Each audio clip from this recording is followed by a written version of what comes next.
This is your Royal Fidelity Business News. I'm C.S. Scatterly. The Water and Sewage Corporation has signed a $5.6 million contract with Island Site Development to extend and improve water supply to South Andros. The contract signing followed a 7-month tender process that allowed multiple companies to bid on the work.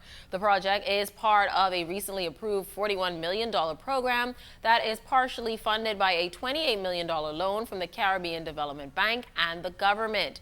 The South Andros contract will provide for the installation of more than 20 miles of water mains and 600 services connections, improving supply to communities from Congo Town to Mars Bay.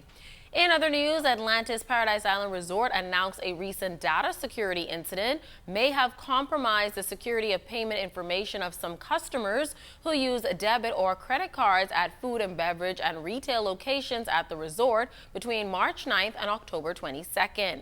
Officials say they've engaged professionals who have corrected the issue, and customers can now safely use their credit and debit cards at the food and beverage and retail locations at the resort.